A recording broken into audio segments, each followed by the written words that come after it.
Terminamos ahora sí la previa al Gran Premio de España analizando los reglajes tanto para los que estéis en el F1 23 o 24 y queréis jugar con esto para que entendáis un poco por dónde va la idea, como para los que simplemente vais a ver este fin de semana la Fórmula 1 y la entendáis mejor, incluso que podéis hacer vuestras previsiones, porque aquí vamos a decir, pues es de baja carga, de alta carga, el problema son los frenos, no lo son, y así entenderéis qué equipos pueden ir mejor en función de lo que hemos visto en anteriores carreras. Como siempre lo vamos a explicar con estas fotos que me ayudan a explicarme mejor porque tengo todas las perspectivas de estos coches. Empezando por la carga aerodinámica, es un circuito de carga aerodinámica alta, eso sí o sí. Lo que pasa es que dentro de esa carga aerodinámica alta, digamos, algunos se pueden mover un poquito más arriba, un poquito más abajo. Lo que se suele modificar, como decimos siempre, es el ángulo de incidencia de los alerones, que menudo churro de alerón he pintado, pero imaginaos que tienes un alerón así, pues estás generando menos carga que si tienes uno así, visto de perfil, por supuesto. Y precisamente este alerón delantero es el gran protagonista, porque es un circuito de mucha curva rápida. Tenemos aquí el esquema y os podéis hacer una idea rápidamente. Esto es curva de velocidad media en la que tienes un cambio de giro muy rápido. Derecha, luego izquierda y luego otra vez derecha para la curva 3, que es larguísima. Si tienes mucho apoyo en el tren delantero, el coche te va a responder, pero si no, vas a tener un problema. Incluso puede que gires demasiado, el coche tienda a subirarte, luego tienes que recuperar, se pierde un montón de tiempo. Esta curva 4 y la 5, un poquito menos, las 7... un poquito menos también vamos a decir, pero la curva 9 es súper rápida, la 13 por supuesto, la 14 por supuesto, incluso este cambio de giro de la 11 y la 12, tener más carga en el tren delantero te va a ayudar, por lo tanto es un circuito en el que el balance aerodinámico se suele adelantar bastante, es decir, no ponemos tanta carga con el tren trasero, sí con el tren delantero, sabiendo que a rasgos generales es un circuito de generar mucha carga aerodinámica. ¿Qué conlleva generar más carga aerodinámica? Que tienes más drag, ese empuje del aire hacia atrás, que te ayuda a frenar. Y eso también es importante porque vimos que no había muchas frenadas, pero por ejemplo para la curva 1 te viene especialmente bien, porque es una cuesta hacia abajo donde tienes que frenar. Y si tienes aire que te empuja, como que medio se compensa, lo vamos a dejar ahí con el empuje del peso del coche hacia adelante por estar cuesta abajo. Entonces eso te va a ayudar bastante aquí, por supuesto en el resto de curvas también, incluso en la curva número 10, que sí que es bastante llana, por así decirlo, no hay cuesta arriba ni cuesta abajo, pero bueno, también tener ese empuje del aire hacia atrás que te ayuda a frenar es clave. La idea interesante es que este alerón va a ser el más protagonista y ese alerón no tiene DRS, ya sabéis que aquí tenemos este mecanismo que lo que hace es que cuando el coche va normal va así, pero cuando abrimos DRS pues el flap principal se pone muy horizontal, entonces el aire puede fluir por arriba y por abajo mucho mejor, no generas tanto drag y puedes alcanzar mayor velocidad punta.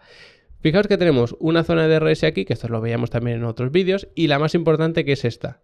Si tú generas mucha carga con el tren trasero, dices, bueno, pues no me importa porque luego voy a abrir el DRS si quiero adelantar, si te tienes que defender no lo vas a pasar mal, pero si quieres adelantar, como lo vas a abrir, toda esa carga que estás generando no te impide tener mucha velocidad punta. Pero es que eso no pasa en Barcelona, sino que tenemos más carga en ese tren delantero y aquí no tenemos precisamente un dispositivo DRS. Cuando tengamos eso de la aerodinámica activa y demás que ha presentado la Fórmula 1 para 2026, a lo mejor cambia la historia. Pero aquí el DRS sí que es efectivo porque la recta de meta es muy larga, son muchos metros y la carga general es alta, pero cuidado, que no buscamos tener un balance aerodinámico atrasado como era en el caso de Canadá, sino adelantado. Así que los equipos que tienen un problema en Canadá a nivel aerodinámico, por culpa, dejémoslo así, resumámoslo así, aunque está muy simplificado, por culpa del alerón trasero, quizá no se encuentren ese problema en España porque es más protagonista el alerón delantero y además esto es un circuito de alta carga. Ya sabéis que los coches, si no os lo cuento ahora, los coches siempre tienen como varias especificaciones, que todas funcionan bien con el resto de piezas, por supuesto, y todo.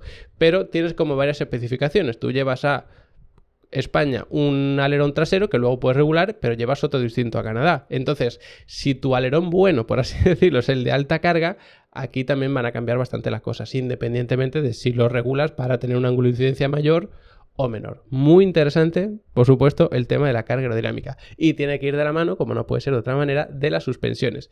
En un circuito así, donde la eficiencia aerodinámica es tan importante, porque la eficiencia aerodinámica te da mucha carga aerodinámica para el paso por curva a cambio de poquito drag para ir bien en recta, pues las suspensiones lo que suelen hacer es bajarse al máximo para que haya la menor altura posible entre el suelo del coche y el asfalto. Problema, aquí tenemos varias zonas en las que hay cambio de pendiente muy importante. Por supuesto, la curva 1, todo esto es hacia abajo y luego aquí como que se aplana a mucha velocidad y además con carga lateral. Ya sabéis que si estás girando, en este caso estás girando hacia la derecha, se carga la parte exterior, por lo tanto la parte exterior se comprime ya de por sí, encima estás frenando, se comprime la delantera izquierda ya de por sí y encima se allana de repente, vas cuesta abajo y se allana. Pues entonces esta rueda sufre muchísimo y necesita cierto rango de movimiento para poder absorber y disipar energía sin que se llegue a rebotar y demás. Lo bueno es que, bueno, prácticamente todos los pianos se utilizan bastante, sobre todo aquí, pero el que lo va a sufrir es la rueda interior, que es la que se está expandiendo. Entonces, bueno, ahí sí que tienes un poquito de tregua, digámoslo así, pero mucho ojo, porque si pones las suspensiones lo más comprimidas posible, te puedes encontrar un susto en esta zona, por supuesto, especialmente en el tren delantero, te lo puedes encontrar, por supuestísimo, en esta zona, que aquí vienes cuesta abajo y luego cuesta arriba. Entonces, todo eso va a influir un montón. Ya sabéis que se puede regular la altura, tanto el eje trasero como el eje delantero. Si tú pones muy alto el tren delantero y bajas mucho el trasero, lo que pasa es que el coche pues estaría como inclinado así.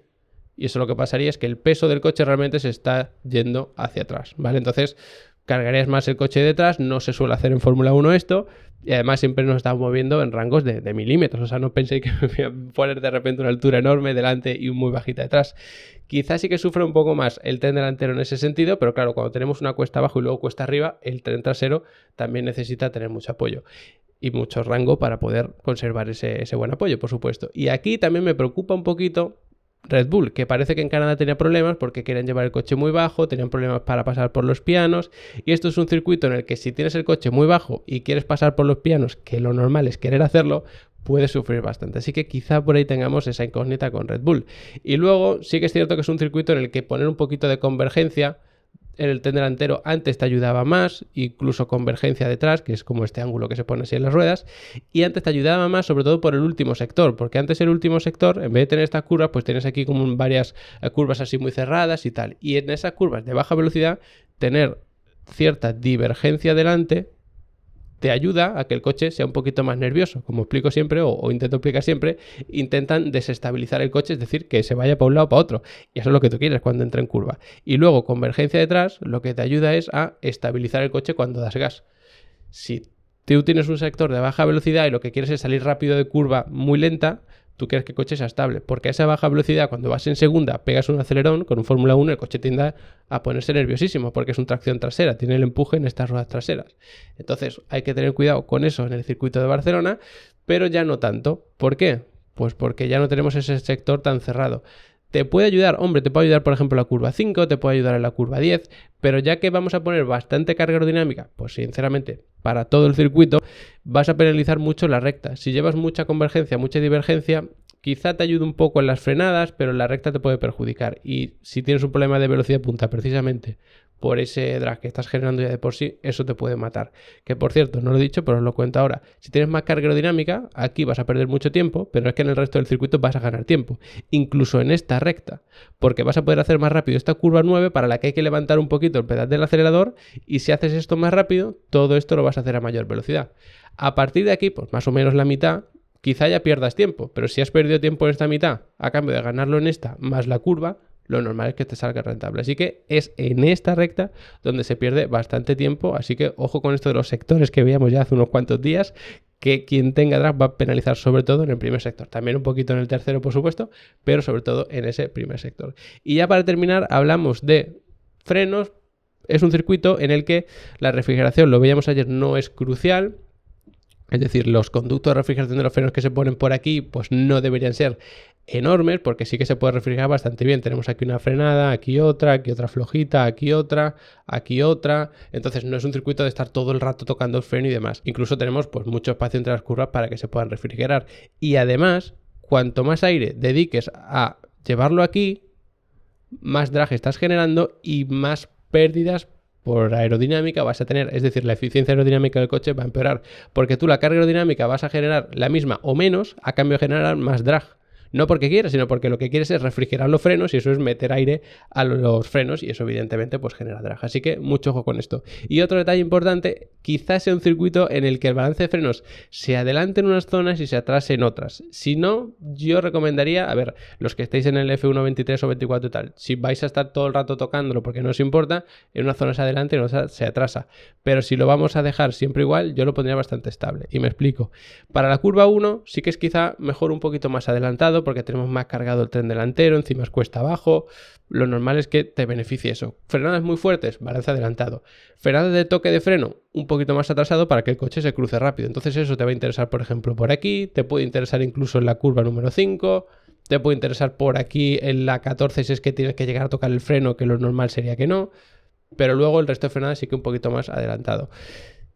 Como encima vamos a cargar más el tren delantero que el tren trasero, vamos a tener más apoyo aquí y lo más normal es que adelantar el balance de freno resulte en un coche que frene de forma más eficiente. Así que lo vamos a dejar aquí, no me quiero liar tampoco mucho más. Ya sabéis que si queréis aprender más de reglajes de Fórmula 1, de aerodinámica, de frenos, de caja de cambio, de unidades de potencia, de pilotaje, de estrategias, lo que queráis, tenéis Level Up Academy. De verdad, os metéis en la web de Level Up Academy, si bajáis un poco vais a ver todos los cursos que ya hay 50, y arriba tenéis unos filtros. Uno es de si queréis que sea curso o masterclass lo que queréis ver, luego otro que es temática y luego que es un buscador. Buscad lo que se os ocurra que tenga que ver con automovilismo y veréis cómo lo tenéis por ahí. Y en el hipotético caso de que no esté lo que queréis o queréis algo todavía más especial o más especializado, más profundo, me lo podéis pedir desde el soporte. Así que lo tenéis todo ahí, echadle un buen vistazo. Como digo siempre, la primera clase de cada curso es gratis para que entendáis un poco cómo es el formato. Y lo dicho, gracias por haberme aguantado hasta el final del vídeo con todos estos vídeos previos al Gran Premio de España y nos vemos después de la carrera haciéndole un buen análisis.